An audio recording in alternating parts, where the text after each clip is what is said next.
Assalamualaikum warahmatullahi wabarakatuh. Alhamdulillahirabbil alamin. Salatu wassalamu ala asrofil anbiya'i wal mursalin wa ala alihi washabihi ajmain. Rabbi shrah li sadri wa yassir li amri wahlul 'uqdatam min lisani yafqahu qawli. Amma ba'du. Selamat pagi, siang ataupun malam, kapanpun anak-anakku sekalian menonton video ini. Apa kabar? Semoga kita selalu sehat walafiat dalam lindungan Allah Subhanahu wa taala, dijauhkan dari segala penyakit, tetap berada di rumah dan tetap belajar dari rumah, bekerja dari rumah, dan tidak mengurangi manfaat serta semangat yang akan kita ikuti dalam setiap harinya. Baik anak-anakku sekalian, pada pertemuan kali ini pembelajaran daring kita yaitu pendidikan agama Islam dan budi pekerti kelas 10 SMA unggulan Amanatul Ummah. Bab yang akan diterangkan saat ini adalah bab 8. Bisa dilihat di halaman 121 yang judulnya adalah hikmah ibadah haji, zakat, wakaf dalam kehidupan. Namun pada kali ini yang akan kita bahas adalah hanya tentang hikmah ibadah haji, pengertiannya dan lain sebagainya. Talk about ibadah haji, ya. Kenapa kok ada istilah hikmah ibadah haji, zakat, wakaf dalam kehidupan? Karena dalam setiap pembelajaran kita harus membawa bermanfaat dan dikaitkan dalam kehidupan. Itu namanya pembelajaran kontekstual. Setiap pembelajaran yang kita pelajari ada imbasnya, ada hubungannya, ada istilahnya korelasi dengan apa yang kita pelajari dengan yang dalam ada kehidupan kita sehari-hari. Oke, kita mengurus kembali ke pembahasan haji ya. Yang akan kita bahas nanti beserta dengan tujuannya kita ya, yaitu hikmah ibadah haji dalam kehidupan. Setelah itu di dalamnya ketika kita akan menuju ke tujuan itu, yaitu pertama memahami ketentuan haji, kedua menganalisis dalil tentang haji, kemudian menunjukkan sikap gemar berhaji atau punya inisiatif atau punya motivasi untuk kelak nanti kita berangkat haji. Yang terakhir, setelah kita bisa memahami, menganalisis dan menunjukkan, tentunya kita akan menunjukkan kepedulian sosial sebagai hikmah dari ibadah haji yang telah kita pelajari. Kita bisa langsung lihat di halaman 124 ya. Yang punya buku paket silahkan dibuka halaman 124. Pertama kita pahami dulu apa itu haji. Sesuai dengan di halaman 124, pengertian haji bisa kalian baca. Kata haji itu berasal dari bahasa Arab tentunya, yang artinya menyengaja atau menuju. Maksudnya adalah sengaja mengunjungi Baitullah, Ka'bah, di Mekah untuk melakukan ibadah kepada Allah Subhanahu wa taala pada waktu tertentu dan dengan cara tertentu secara tertib. Itu pengertian haji secara bahasa atau etimologi dan secara istilah atau terminologi. Baitullah, Ka'bah ya. Di mana yang namanya Ka'bah, Baitullah adalah kiblat kita beribadah, kiblat kita sholat, kompasnya orang muslim di seluruh dunia, yang kemudian dikatakan sebagai Baitullah atau rumah Allah, yang merupakan pusat peribadahan kita selama ini adalah di sana. Dan tentunya haji ini memiliki waktu tertentu dengan cara tertentu yang akan kita bahas nanti setelahnya. Adapun yang dimaksud dengan waktu tertentu ialah bulan-bulan haji yang dimulai dari bulan Syawal sampai 10 hari pertama dari bulan Zulhijjah ya. Puncak pelaksanaan ibadah haji pada tanggal 9 Zulhijjah, yaitu saat dilangsungkannya ibadah wukuf di Padang Arafah. Ya, itu adalah puncak dari ibadah haji, yaitu tanggal 9 Zulhijjah tadi. Adapun amal ibadah tertentu ialah ada tawaf, ada sa'i, ada wukuf, ada mabit di Muzdalifah, ada melontar jumroh, mabit di Mina, dan lain-lain yang akan kita bahas. Kemudian mengerucut lagi agar lebih kita pahami bahwa pengertian haji secara istilah atau terminologi. Haji adalah mengunjungi Ka'bah dengan niat beribadah pada waktu tertentu dengan syarat-syarat dan dengan cara-cara tertentu pula. Haji juga diartikan menyengaja ke Mekah untuk menunaikan ibadah tawaf, sa'i, wukuf di Arafah, dan menunaikan rangkaian manasik dalam rangka memenuhi perintah Allah Subhanahu wa taala dan mencari ridhonya. Itu ya, pengertian haji secara lengkap atau secara istilah atau terminologi. Kemudian setelah kita pahami tentang pengertian haji, kita lihat ke bawahnya, yaitu mengenai hukum haji. Haji ini merupakan rukun Islam yang kelima. Pertama syahadat, sholat, zakat, puasa. Ya, ini nomor 5, haji. Haji bagi yang mampu melaksanakannya. Sebagaimana dijelaskan dalam Al-Quran surat Ali Imran ayat 97, Allah Subhanahu wa taala berfirman, A'udzu billahi minasyaitonir rajim. Bismillahirrahmanirrahim. Fihi ayatum bayyinatum maqama Ibrahim wa man dakhalahu kana amina. Walillahi 'alan nasi hijjul baiti man istata'a ilaihi sabila. Wa man kafara fa innallaha ghaniyyun 'anil 'alamin. Yang artinya, padanya terdapat tanda-tanda yang nyata. Di antaranya makam Ibrahim. Barang siapa memasukinya, Baitullah itu, menjadi amanlah dia. Mengerjakan haji adalah kewajiban manusia terhadap Allah, yaitu bagi orang yang sanggup mengadakan perjalanan ke Baitullah. Barang siapa mengingkari kewajiban haji, maka sesungguhnya Allah Maha Kaya, tidak memerlukan sesuatu dari semesta alam. Ya. Quran surat Ali Imran surat ketiga ayat 97.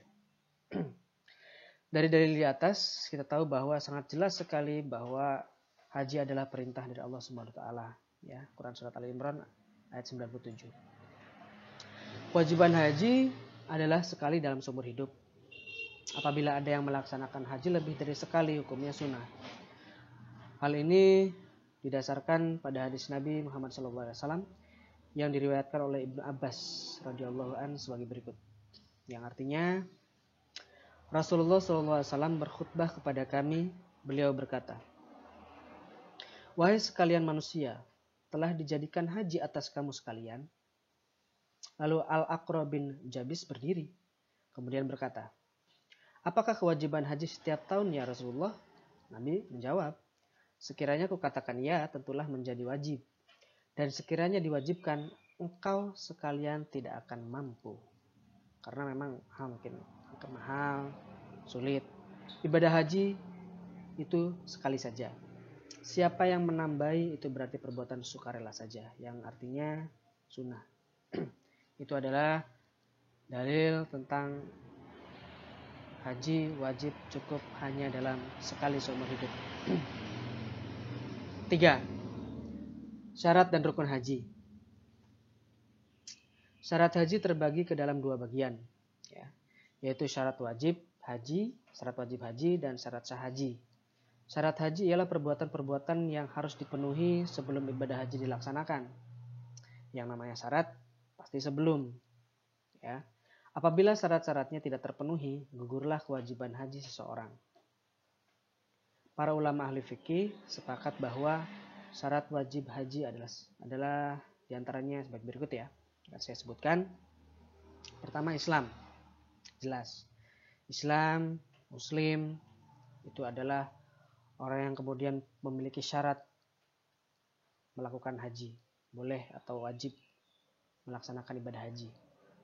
Orang non-Muslim atau kafir, dia tidak punya kewajiban. Karena dia harus Islam dulu, harus syahadat dulu, kemudian dia boleh melakukan ibadah haji. Yang kedua, berakal atau tidak gila. Meskipun dia kaya raya, kemudian fisiknya kuat, tapi mentalnya down, atau dia gila, atau dia tidak punya kesadaran penuh bahwa dia adalah orang yang berakal, maka dia tidak wajib untuk melakukan ibadah haji. Yang ketiga, baligh. Jelas kita tahu baligh adalah orang yang dewasa, orang yang sudah terkena hukum taklifi. Maksudnya adalah orang yang sudah terkena imbas dari hukum wajib, terkena imbas hukum sunnah, terkena imbas hukum makruh, haram, dan sebagainya. Berarti dia telah baligh.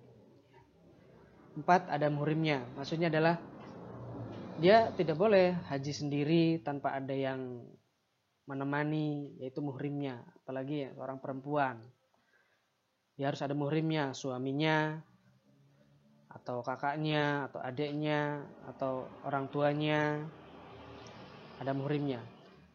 Dalam hal ini intinya ada orang lain yang mengetahui bahwa dia berangkat haji dan menyertainya. Bisa juga kelompok haji atau KBIH yang kemudian menjaga dan kemudian mendampingi dalam hal rukun-rukun haji yang dilakukan di Mekah sana, ya. Itu ada muhrimnya, misalnya seperti itu. Yang nomor 5, mampu dalam segala hal, misalnya dalam hal biaya, kesehatan, keamanan, dan nafkah bagi keluarga yang ditinggalkan. Jadi tidak boleh menjual semua harta benda hanya untuk berhaji, lupa bahwa dia pulang harus tetap punya rumah, kemudian pulang keluarga yang ditinggalkan juga tidak terlantar. Jadi harus diperhatikan mampu dalam segala hal ini adalah mampu berangkat dan kemudian tidak sampai tidak punya apa-apa ketika sudah pulang. Itu adalah syarat dari syarat wajib haji ya. Sedangkan syarat haji adalah Islam, baligh, berakal, merdeka. Ya. Yang 3 sudah kita bahas di atas. Yang nomor 4 ini adalah merdeka. Merdeka ini bukan berarti merdeka dari kemerdekaan Republik Indonesia dari penjajah, bukan. Tapi merdeka di sini adalah bahwa dia bukan seorang budak. Yang tentu ini sudah tidak ada ya, di dunia ini sudah tidak ada istilah budak, karena ada hak asasi manusia yang kemudian dia memiliki kemerdekaan untuk dirinya sendiri, hak asasi manusia itu ya. Adapun kemudian rukun haji adalah perbuatan-perbuatan yang harus dilaksanakan atau dikerjakan sewaktu melaksanakan ibadah haji. Maka apabila ditinggalkan, ibadah hajinya tidak sah. Adapun rukun haji adalah bagi berikut ya, bisa dilihat di halaman 126. Pertama, ihram. Ya. Rukun haji yang pertama adalah ihram. Ihram adalah berniat mengerjakan ibadah haji atau umroh yang ditandai dengan mengenakan pakaian ihram yang berwarna putih. Ya. Berwarna putih, bersih, suci, tanpa ada jahitan yang kemudian kita pakai. Dan di situ kita membaca lafaz.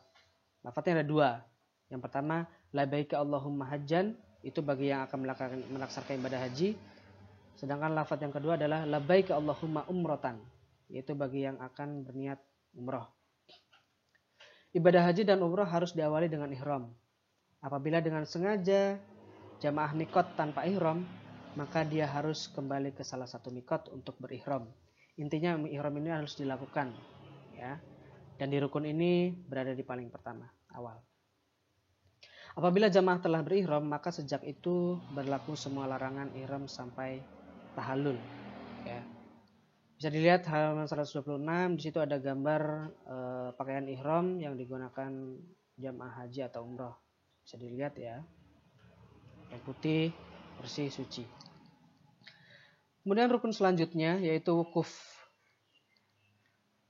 Wukuf yaitu hadir di padang Arafah pada tanggal 9 Zulhijjah dari tergelincirnya matahari hingga terbenam.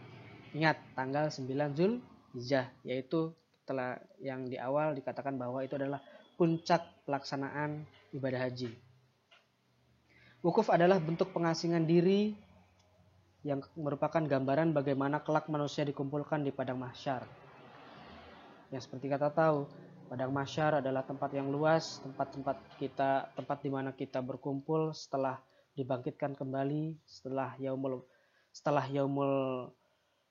barzah, kemudian yaumul qiyamah, setelah yaumul qiyamah yaumul ba'as, yaitu kita dibangkitkan kembali, setelah yaumul ba'as yaitu yaumul hasyr, yang artinya adalah kita berkumpul di padang mahsyar. Kita mempertanggungjawabkan apa yang telah kita lakukan di dunia. Kita akan ditanya, kita akan dimintai pertanggungjawaban tentang apa yang kita lakukan selama di dunia. Itu adalah gambaran wukuf di padang Arafah. Gambaran bagaimana kita nanti latihan ketika dikumpulkan di padang mahsyar. Itu ya.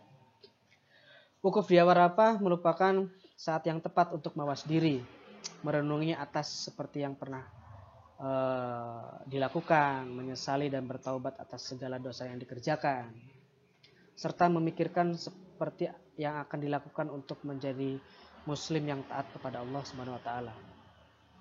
Bagaimana sih kita menjadi muslim yang taat kepada Allah Subhanahu wa taala? Gitu. Selama wukuf perbanyaklah berzikir. Betul ya. Tahmid, alhamdulillah, tasbih, subhanallah, tahlil la ilaha illallah, dan istighfar, astagfirullahaladzim.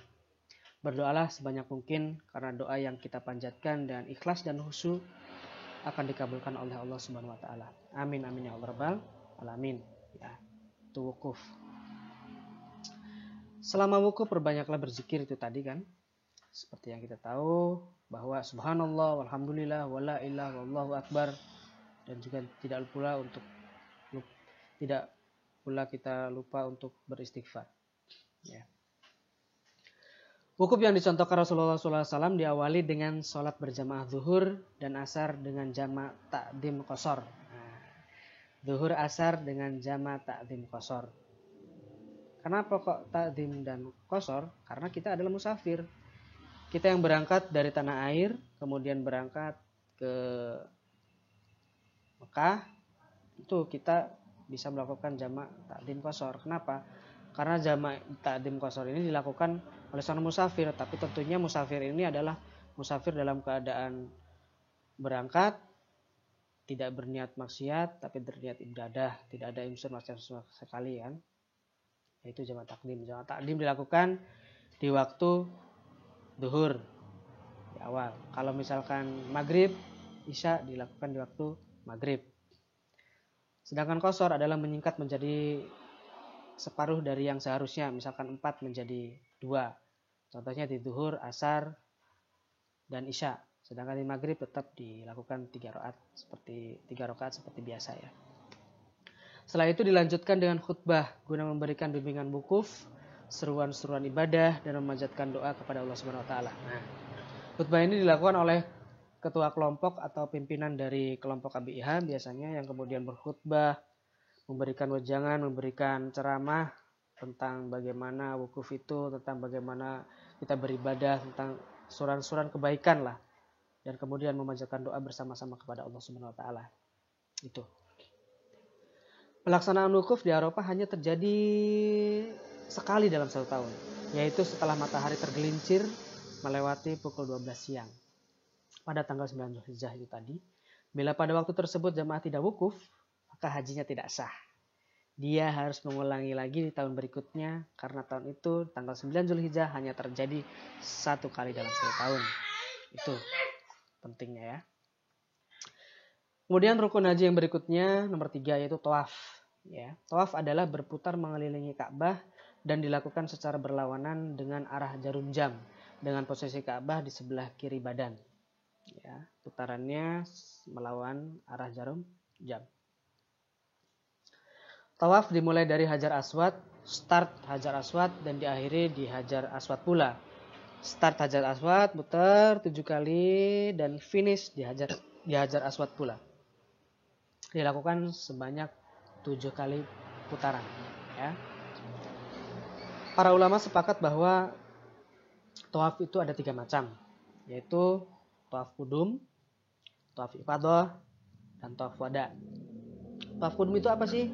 Tawaf kudum yaitu tawaf yang dilakukan ketika jamaah haji baru tiba di Mekah. Langsung datang, kemudian tawaf. Yang kedua, tawaf ifadah. Tawaf ifadah ini yang dilakukan pada hari kurban setelah melontar jumrah Aqobah. Inilah tawaf yang wajib dilakukan pada waktu haji. Ya, ini adalah tawaf ifadah.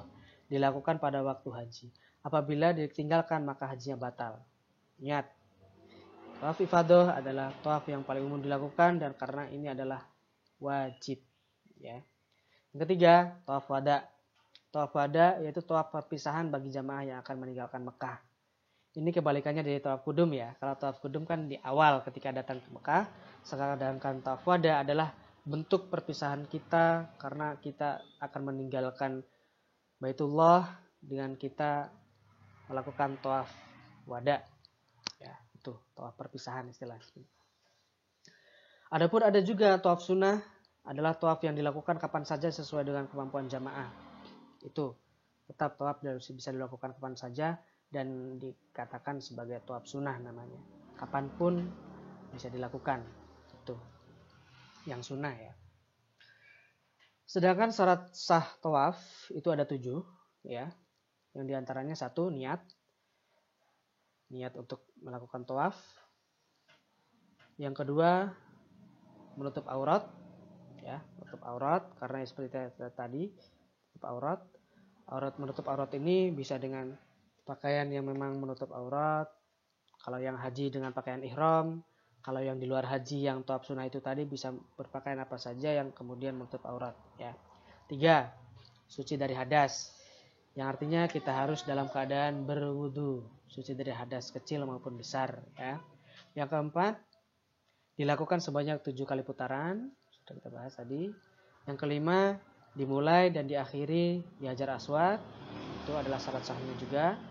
Yang keenam, posisi Ka'bah berada di sebelah kiri orang yang bertawaf. Jelas karena kita berputar melawan arah jarum jam.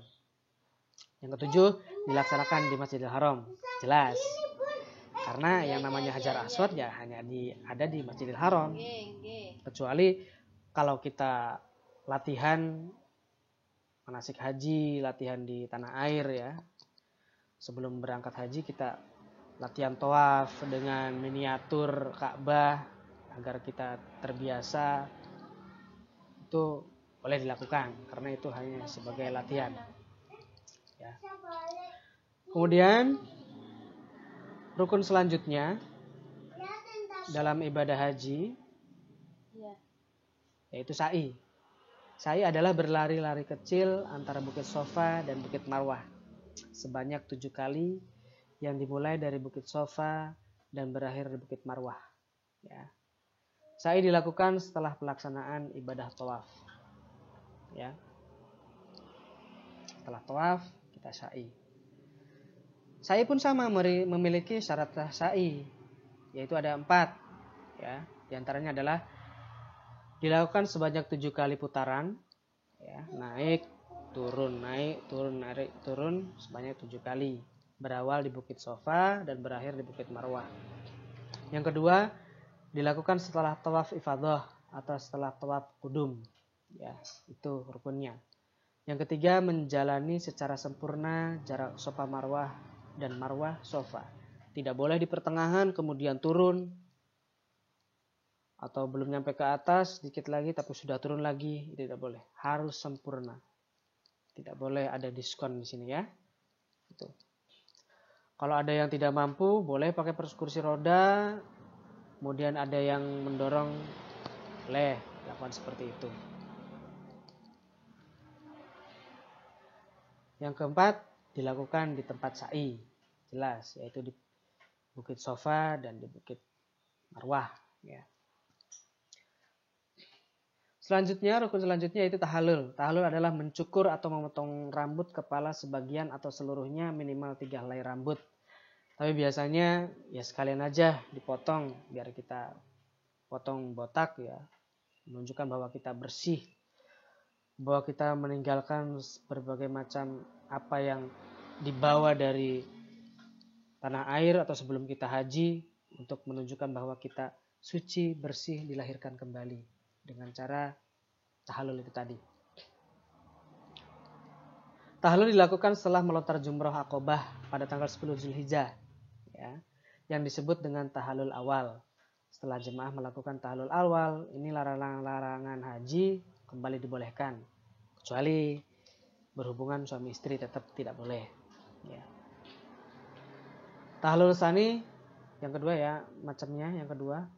Tahallul tsani dilakukan setelah tawaf ifadah dan sa'i. Tahallul tsani. Bisa kalian lihat di halaman 128 ada gambarnya orang yang melakukan tahallul, ya. Ada yang saling mencukur satu sama lain, ya. Rukun terakhir dari haji yang harus dilakukan, yang wajib dilakukan, yaitu tertib. Nah, tertib di sini adalah continuous, berurutan. Urutannya sudah jelas. Pertama tadi apa? Ihram. Kemudian kedua apa tadi? Wukuf di Padang Arafah. Kemudian yang ketiga kita urutkan tawaf. Setelah tawaf kita melakukan sa'i. Setelah sa'i kita melakukan tahallul. Nah, itu adalah rukun yang memang harus tertib.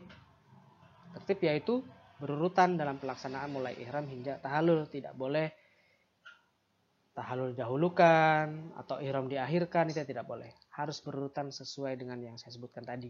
Tertib ya. Kemudian pembahasan selanjutnya ada beberapa jenis haji. Ya, ada beberapa jenis haji tergantung bagaimana dia pelaksanaannya. Di sini ada 3 jenis haji. Ya, pertama haji tamatu, yang kedua haji ifrad, yang ketiga haji qiran. Ya. Yang pertama haji tamatu. Haji tamatu yaitu melaksanakan umroh terlebih dahulu, kemudian menggunakan pakaian ihram lagi untuk melaksanakan manasik haji. Jenis haji inilah yang mudah dan paling banyak dilaksanakan jamaah haji Indonesia. Namun demikian, pelaksanaan haji ini diwajibkan membayar dam atau berpuasa 10 hari, yaitu 3 hari pada waktu di Tanah Suci dan 7 hari setelah kembali ke tanah air. Kenapa kok cocok di orang Indonesia? Karena sekali mendayung 2-3 pulau terlampaui. Nah, kita menghemat, sekali berangkat umrohnya dapat, hajinya dapat. Karena yang namanya umroh itu tidak ada kewajiban pakaian ihram. Umroh itu pakaian apa saja asal menutup aurat dilakukan seperti layaknya orang berhaji. Itu umroh. Dilakukan, setelah umroh selesai dia langsung haji. Melakukan manasik haji sebagaimana harus pakai pakaian ihram. Itu. Ya, kita haji tamatu.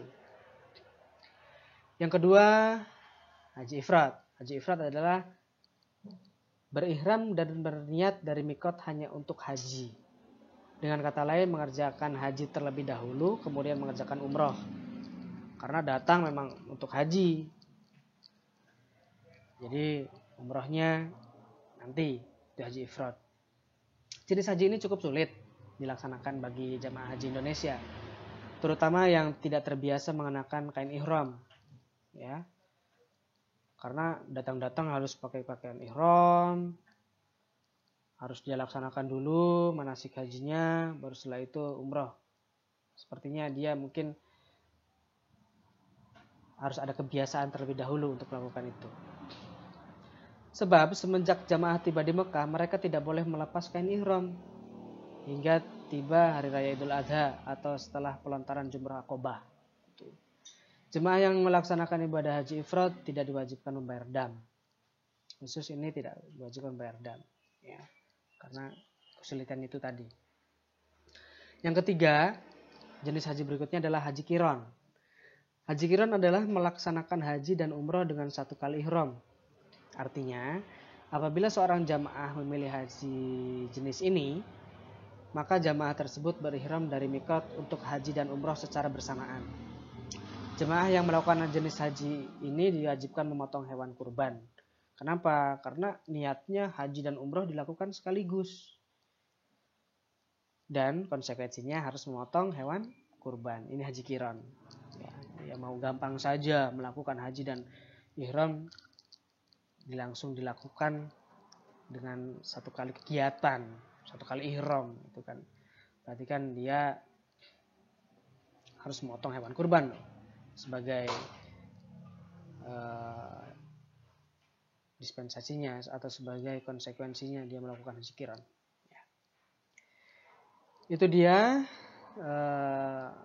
tadi jenis-jenis haji yang telah dijelaskan. Kemudian keutamaan haji, ya, kesimpulan dari pembahasan kita, tentu ada keutamaan yang akan kita dapatkan ketika kita melakukan ibadah haji. Keutamaannya adalah setiap ibadah yang diperintahkan oleh Subhanahu wa taala memiliki hikmah dan keutamaan-keutamaan yang satu dengan lainnya berbeda-beda sebagai bentuk saling melengkapi dan menyempurnakan. Adapun yang termasuk keutamaan ibadah haji yaitu diantaranya, di sini saya singkat menjadi 4 saja seperti yang dilihat di buku di halaman 129 ya. Pertama, haji merupakan amal paling utama. Dalilnya adalah pada suatu ketika Rasulullah SAW ditanya mengenai amal yang paling utama. Kemudian beliau menjelaskan bahwa amal yang paling utama adalah beriman kepada Allah Subhanahu wa taala dan Rasulnya, berjihad di jalan Allah, dan satunya adalah haji yang mabrur. Apa sih haji yang mabrur ini? Haji yang mabrur adalah orang yang sekembalinya dari melaksanakan ibadah haji, perilakunya berubah menjadi lebih baik. Sebelum berangkat dia orang yang kurang baik, setelah pulang menjadi lebih baik. Sebelum berangkat dia banyak maksiat, setelah pulang dia banyak ibadah. Itu adalah haji mabrur. Ketika itu bisa ada perubahan, maka dia dikatakan sebagai haji mabrur. Ya, itu amal paling utama. Itu. Yang kedua, hikmah yang akan kita dapatkan adalah, atau keutamaan dari haji adalah, haji merupakan jihad. Ya, bayangkan, jika kalian berpikir bahwa jihad itu hanya berperang, membela Islam, kemudian melawan kekerasan dari orang-orang kafir Quraisy dan sebagainya, itu salah. Karena haji adalah merupakan jihad juga. Hal ini didalilkan dari hadis riwayat Imam Bukhari dan Imam Muslim. Meriwayatkan sebuah dialog di dalam sebuah hadis yang artinya sebagai berikut. Ya Rasulullah, bolehkah kami ikut berperang dan berjihad bersama engkau semua?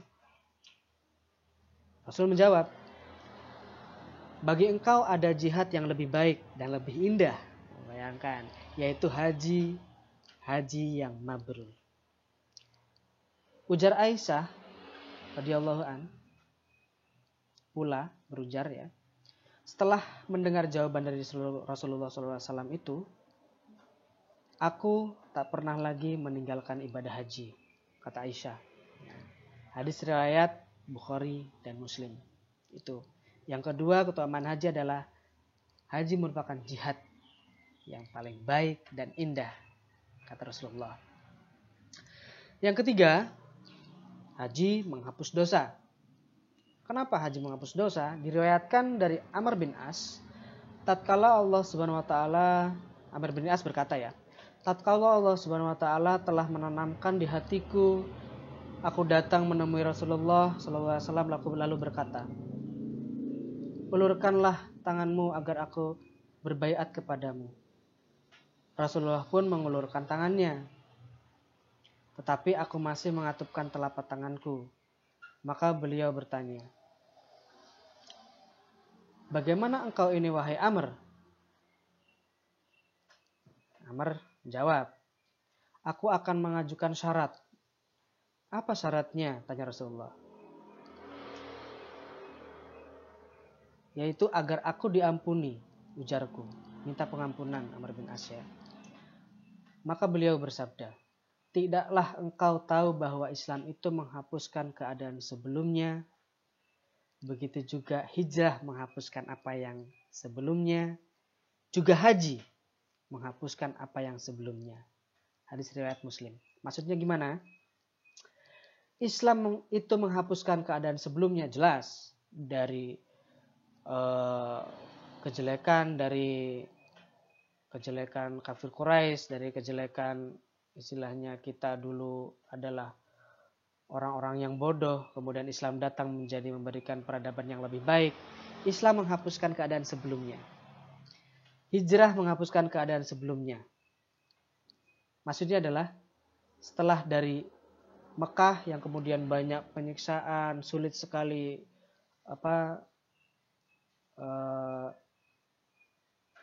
istilahnya di sana itu sulit, banyak penyiksaan, banyak intimidasi dari kaum kafir Quraisy, dakwah juga sulit untuk diterima. Kemudian hijrah ke Madinah, akhirnya dihapuslah semua keadaan di Mekah menjadi keadaan yang lebih baik, lebih baru, dan lebih banyak yang menerima di Madinah itu. Maksudnya adalah hijrah menghapuskan apa yang sebelumnya. Begitupun juga haji menghapuskan apa yang sebelumnya. Ketika sebelumnya kita banyak dosa, dihapuslah oleh ibadah haji ini. Dosa itu dihapuskan. Itulah maksud dari keutamaan haji yang nomor 3 ini. Itu ya. Itu dalilnya. Yang keempat, pahala ibadah haji adalah surga. Apa dalilnya? Dalilnya adalah diriwayatkan oleh Imam Bukhari dan Imam Muslim bahwa Rasulullah SAW bersabda, "Umrah kepada umrah menghapuskan dosa yang terdapat di antara keduanya. Sedang haji yang mabrur tidak ada ganjarannya selain surga." Hadis riwayat Bukhari Muslim. Yang artinya hadis riwayat Bukhari Muslim adalah hadis riwayat yang sahih, dipastikan sahihnya.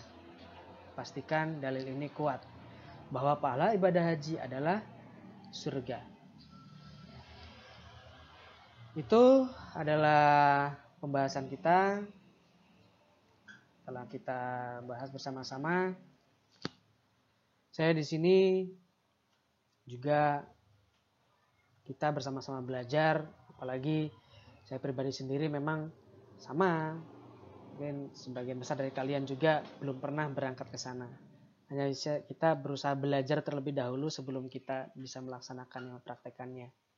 Kita sama-sama belajar tentang bagaimana haji itu, rukunnya apa, syaratnya apa, kemudian keutamaannya apa.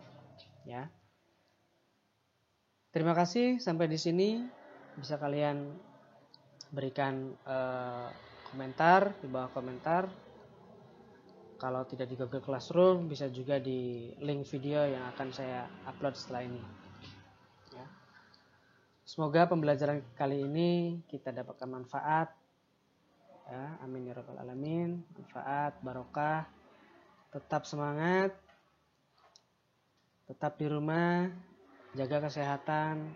Semoga kita dijauhkan dari berbagai macam virus, berbagai macam penyakit, sehingga negara kita, Indonesia, bangsa Indonesia